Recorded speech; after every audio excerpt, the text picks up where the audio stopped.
मेरा नाम professor doctor Tayyab Asim है। मैं consultant orthopaedic surgeon in Altamas general hospital and advance orthopaedic and reconstructive clinic DHA। मैंने अक्सर ये देखा है कि डोमेस्टिक आमतौर पर डोमेस्टिक इंजरीज़ के अंदर मसलन कोई घर के अंदर गिर गया हो, चोट लग गई हो, मोच आ गई हो। मैं बड़े एक्सीडेंट्स की नहीं बात कर रहा। बड़े एक्सीडेंट्स तो डेफिनेटली जो हैं वो लोग जाते हैं हॉस्पिटल्स के अंदर, क्योंकि उसके लिए कोई और चाराकार नहीं होता है जिसके अंदर ड्रॉस हड्डी टूटी हुई होती है। लेकिन ऐसे छोटे एक्सीडेंट्स जो कि बिल्कुल घरों के या घर जैसे माहौल के अंदर होते हैं, उसको सही तरह से टैकल करना चाहिए और ये बहुत ही इम्पॉर्टेंट शोबा है।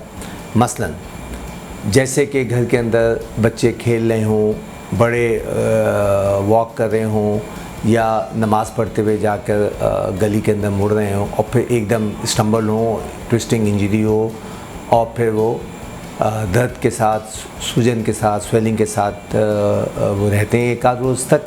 उसके बाद फिर मैं ये नहीं कहता महज पैसे के खातिर, बस एक ट्रेंड बना हुआ है कि फिर वो पहलवानों के पास, जर्राह के पास या नॉन क्वालिफाइड लोगों के पास चले जाते हैं, जिसकी वजह से हमारे पूरी ऑर्थोपेडिक प्रैक्टिस में जो नाक़िस मैनेजमेंट के साथ हमारे पास आते हैं। तो ये मैं आपसे अर्ज़ करना चाह रहा हूँ कि बहुत से ट्विस्टिंग इंजरी एंकल की होती है, वो which ended up into a fracture ankle, bimalleolar fracture और displaced fractures, subluxation, even dislocation. ये इनिशियली ये लोग करीब की ऐसी जगहों पे जाते हैं जहाँ पर इनको कोई इस मौजू पे किसी किस्म का अतराक नहीं होता है, उनको इनकी डेप्थ नहीं होती है और वो खींचा तानी में लेप लगाकर उसकी और हालत ख़राब कर देते हैं।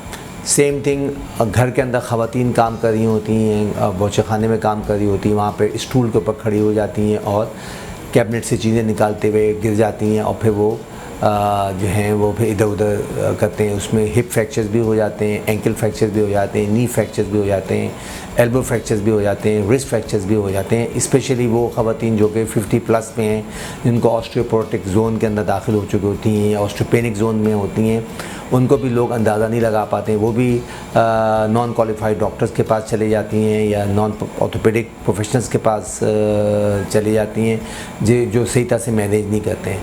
देखें, उसूल ये है कि वक्त के ऊपर इलाज होना, वक्त के ऊपर इंसाफ मिलना और वक्त के ऊपर दवा मिलना हो या खाना खाना, ये आपके हर चीज़ वक्त पे होनी चाहिए।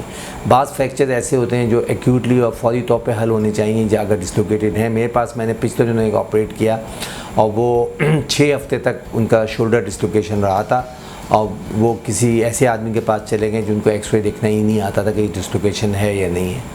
और ये हमारे पास आते रहते हैं, कभी डिस्लोकेटेड क्रॉनिक डिस्लोकेटेड शोल्डर आ जाता है, कभी क्रॉनिक सबलक्स नी आ जाता है, सॉरी पेटिला का सबलक्सेशन आ जाती है या कभी एंकल सबलक्सेशन आ जाती है। फिर उनको खोलना, उनको ऑपरेट करना हमारे लिए क्या, उनके लिए, पेशेंट के लिए बड़ी तकलीफ दह सूरत हाल होती है कि वो आउटकम जो कि मिलने चाहिए, जो कि स्टैंडर्ड आउटकम है, जो स्टैंडर्ड उसकी रिकवरी वो नहीं हो पाती और बाद में फिर ये आता है हम तो फला बड़े डॉक्टर के पास गए तो वो भी ठीक नहीं कर पाए। तो देखें, ये ऑर्थोपेडिक इंजरीज़ इस तरीके से, इसको इस तरह से लें कि अगर आप कम कॉम्प्लेक्स तरीके से आएंगे तो उसके बेहतरीन रिजल्ट्स आएंगे। अगर जितने भी कॉम्प्लेक्स तरीके से उसकी प्रेजेंटेशन होगी, यानी उनकी कॉम्प्लिकेटेड चीज़ें पे आपके सामने आएंगे, तो वो एक डॉक्टर या सर्जन क्या कर सकता है, वो खुदा ना खास्ता मतलब वो अपनी चीज़ तो नहीं लगा सकता या किसी नॉर्मल आदमी के जॉइंट तो नहीं लगा सकता। वो बेस्ट पॉसिबल जो सिचुएशन है, अगर जॉइंट बिल्कुल उसका आर्टिकुलर यानी उसका जोड़ का तमाम हिस्सा चूरा चूरा हो चुका है, तो वो कुछ नहीं सिवाय उसको बेहतर तौर पर मैनेज ही कर सकता है। लेकिन वो तमाम चीज़ें ज़ाया हो चुकी होती हैं। अगर वक्त पे आया जाए, वक्त के ऊपर उनके ऑपरेशन हो जाए, वक्त के ऊपर प्लास्टर लग जाए, वक्त के ऊपर जो है रिकवरी हो जाए, वक्त के ऊपर उनके range of movement rehabilitation programme शुरू हो जाए, तो तमाम चीज़ें अच्छी हो जाती हैं। फिर तकलीफ़ ये शिकायत आती है कि हमने उनको भी दिखलाया था और उनसे भी नहीं हुआ। उनसे नहीं हुआ, आपकी इतनी ख़राब सिचुएशन थी कि वो बेचारा या डॉक्टर या सर्जन वो किस तरीके से उसको ऊपर करेगा, किस तरीके से इम्प्रूव करेगा। तो ये मेरी अपने लास्ट 30 ईयर्स से ज़्यादा एक्सपीरियंस की बुनियाद पे मैं कह रहा हूँ कि खुदा इन चीज़ों का ख्याल रखें, अपने बच्चों के, अपने घर वालों के, अपनी माँओं, अपनी बीवियों, अपनी बहनों, अपने भाइयों, इन सब का ख्याल, अपना ख्याल करें। सबसे पहले अपना ख्याल करें, इग्नोर ना करें, अगर आप इधर उधर से कहीं से कर सकते हैं, किसी अच्छे डॉक्टर को पकड़ो। और इस शहर के अंदर बहुत बेहतरीन डॉक्टर मौजूद हैं जो जिनके पास खौफ खुदा भी है और जिनके पास दिल भी है, वो दोनों आपके पास मौजूद हैं। आप उनको पकड़ें, कहीं से जाएं, थोड़ा वेट करें। एक शिकायत ये भी होती है जो कि मैं कल ही एक साहब मेरे पास आया कि फ़लाँ डॉक्टर के पास बड़ी लंबी लाइन लगी होती है, हम इतना बैठ नहीं सकते हैं।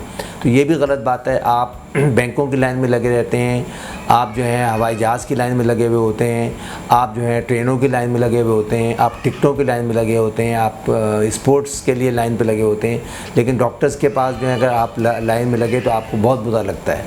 ये भी गलत बात है। आपको अच्छे हॉस्पिटल जाने के लिए अच्छी ट्रीटमेंट लेने के लिए थोड़ा इंतज़ार करना पड़ेगा। कोई डॉक्टर आपके घर पे नहीं आएगा आपके एक्यूट इंजरीज़ को ठीक करने के लिए, और ना वो ठीक कर सकता है, क्योंकि उसके लिए एक्सरे की ज़रूरत पड़ती है, उसके लिए स्प्लिंट की ज़रूरत पड़ती है, उसके लिए कास्ट की ज़रूरत पड़ती है, उसके लिए प्रॉपर प्लास्टिक की ज़रूरत पड़ती है, उसके लिए प्रॉपर असिस्टेंटशिप की ज़रूरत होती है, उसके लिए प्रॉपर रिव्यूज़ की ज़रूरत होती है, उसके लिए एक्सरे एल्यूमिनेटर की ज़रूरत पड़ती है। आप ये सब चीज़ें घर पर नहीं कर सकते हैं, छोटे मोटे क्लिनिक में नहीं कर सकते हैं।